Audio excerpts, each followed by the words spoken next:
in color. The continuing story of Peyton Place.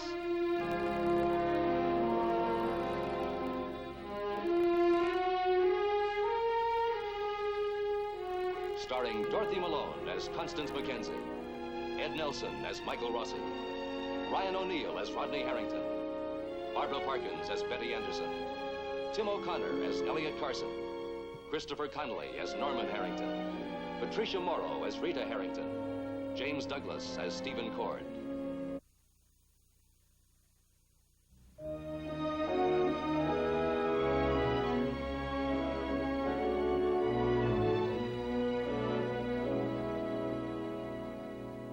Stephen Cord could have had just about anything he asked of his grandfather, Martin Peyton. Stephen chose this house, the house on the hill, the Peyton house. Stephen moved in with his wife, Betty, across the corridor from Martin Peyton himself. But the Peyton house has never been just a residence. Martin Peyton has brought someone else into this ancient battleground, a young man named Lee Weber to serve as his chauffeur.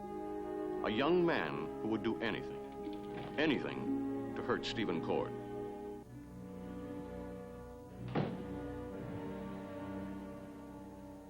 Mrs. Cord upstairs? No, sir. She's not at home? Not yet, sir. Well, has she called? No, sir. Stephen? Mary? Here, I'll take that. I can manage, thank you. No, it's too heavy for you, much too heavy. Besides, I know where it goes. Well, thank you. Weber, what do you think you're doing? Well, I'm trying to earn my Eagle Scout badge. Very funny. How do you like your martinis? With an olive or an onion? Get out of here. Want it straight up or on the rocks? Did you hear what I said? Lee? Come on, Stephen, I want to fix you a drink. I'll fix my own. Yeah, but I've got a story to tell you. It's a special little story that needs a special little drink to wash it down with. You dig? No, I don't dig. And I don't care about your special little story.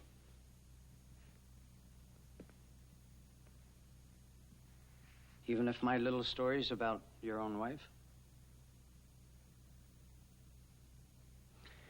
You know, that wife of yours is really something else, Stephen. Really something else. Get out of here. I think it's about time us two gentlemen sat down and had a real long talk about her. You're not going to talk about my wife now or ever. You have no business in here, Weber. Your duties begin and end with Mr. Peyton's car. Now put down that drink and get out of here. I've got something to tell you about her, so you listen. Did I raise my voice, counselor? I'm sorry. You don't mind if I call you counselor, do you? It's my way of showing respect. But what I saw Mrs. Cord up to, you'd hardly call it respectable. No, I said get out. Temper, Mr. Cord. You're wasting Mr. Peyton's good booze. Come on, Mr. Cord, aren't you just a little bit curious about what I saw with my little brown eyes? Sure you are, right? All right, Weber. Out with it. That's more like it.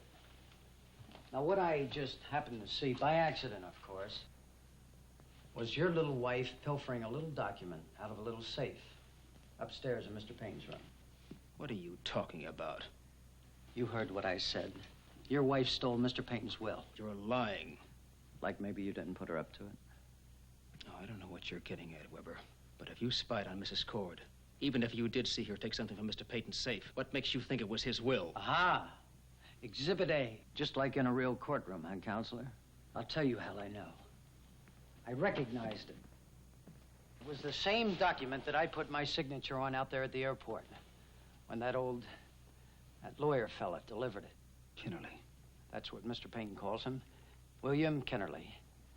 Well, you certainly don't expect me to believe that story. What's your angle? Well, you suit yourself. But are you sure you don't want to hear about the rest of it? Get on with it. Okay. After your wife took the will out of the safe, she put it in her purse. She came downstairs and made a phone call, then went outside and got in the car. So naturally, I thought I should follow her. Oh, an obvious assumption. Well, I figured somebody in this house has to look after Mr. Peyton's better interest. And you were elected. Well, did you tail her? Yeah. But first, I watched her outside the window over here. She was sitting out in the car reading the document. Then she dug out of the driveway like she was at Le Mans. You'll never guess where she wound up. I followed her to the mill. Doesn't take much to figure out who she was delivering it to, does it, Mr. Cord? Everything you said is a lie, and you're not going to get away with it. I'm not your brother, and Mrs. Cord is not Sandy. You're out of your depth, Weber. Don't count on it. You'd better be prepared to repeat that ridiculous tale in front of Mrs. Cord and Mr. Peyton. You ought to know by now, Mr. Cord, that you can't bluff me.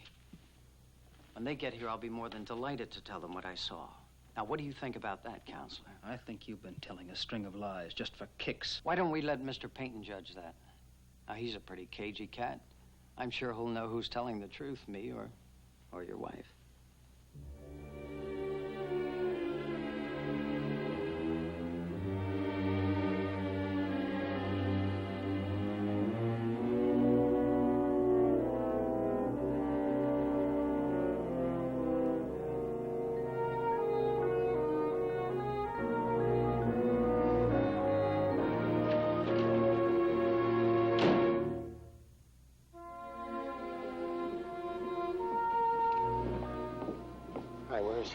Upstairs. Chandler? I figured she'd come here after her class. I tried to talk her out of it, and I couldn't, and that's when I called you. Well, what is this? What is she trying to do, Rita? She's trying to find out about him, what he did before he married her aunt. Why? Why now that she's legally free of him? Did she tell you something? Yes, but Well, come on. I mean, all right, suppose it was in confidence. She's in danger now. she thinks you're in danger, you and the Carsons. Chandler said he'd hurt you if... If what? Nothing. Rita, If she tells everything she knows about Allison. I knew it. I knew it was about Allison. All right, you go wait in your mother's. Go on. Go on, go on.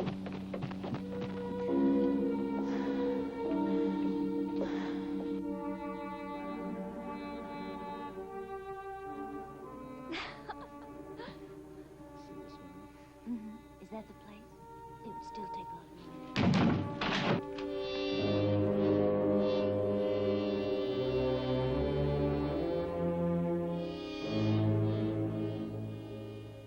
Let's go, Rachel. Just a minute. Come on. Now, you're way to line, Doc. Not to mention breaking the law. Take your hand down. Tell him, Rachel. Tell him you came here of your own free will. You tell him you came here because you wanted to see me. Tell him. Now, you see, Doc? Everything's different now. Maybe you just didn't know that. Now, you listen to me, Chandler, because I'm going to say this one more time. You stay away from her. You stay a mile away from her. Maybe you don't hear so well, Doc. She came here. I didn't so much as give her a ring on the phone. She came here to see me. As long as she wants to see me, I ain't gonna do nothing to discourage it. Now, why don't you get out of here and leave us alone? You stay here, Rachel. You understand? We got a lot of things to talk over. A lot of plans. Remember?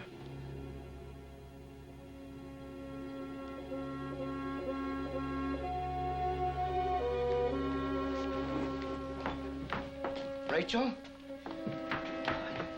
For me to trust you, huh? You're no good, Rachel. You hear me? You're no good.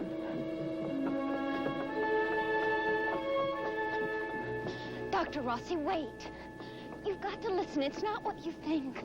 I want to tell you why I came here. I know why. If you think I'm pleased about it, you're mistaken. If you think Elliot would be pleased about it, you're wrong about that, too. You know? Yes, I do. It's to protect me and to protect him from Chandler, isn't it? Well, yes, but I... Never mind. Just get in the car.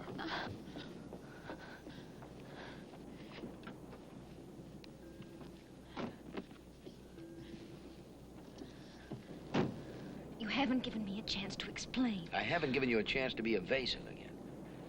Now, you know something more about Chandler, don't you? Now I'm going to take you back to Elliot and Connie's house, and you're going to sit down and you're going to tell us everything about it. Look, I'll take the responsibility of telling Elliot and Connie myself what you know or what you suspect to know about Allison. Because it has to be done. Dr.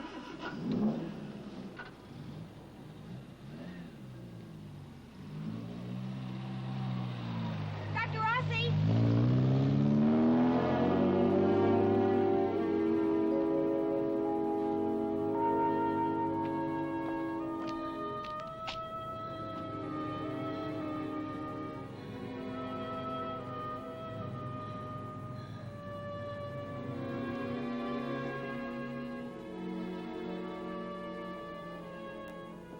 Rita! What are you doing wandering around here this time of night? Oh, I'm not wandering. Oh, okay, then, strolling. Sauntering. Well, actually, I was on my way home, and I just ran into Rachel after class. Hey, are you all right? You're not feeling well, are you? No, I'm all right. I can't seem to get my breath. Well, listen, make it to the garage and I'll drive you home. Okay.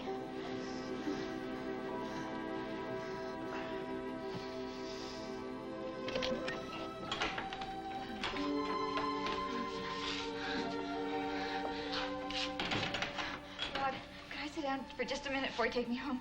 I don't want Norm to see me like this. Oh, sure. Come on. Thank you. I'll get you some coffee. Oh, don't bother, Rod. I'm fine, really. Oh, well, I wish I could say the same about the coffee, but at least it'll warm you up. Listen, now Rachel's all right, isn't she? I mean, you saw her. Oh, she wouldn't listen to me. She insisted on seeing Chandler. Chandler? I tried to get her not to, but you know Rachel, she's so stubborn. Well, she's trying to find out something about... Don't talk. I'll get you some coffee. Here, now drink this. This'll help. Drink this. That's it. Well, she's not there now with him. I mean, she's gone, isn't she? That's good. That little fool. What is she doing? Why does she stick her neck out like that? What does she expect to find out from him? Oh, she's trying to find out, get him to talk about himself. I don't know. I called Dr. Rossi. He's gonna take her home. I don't feel...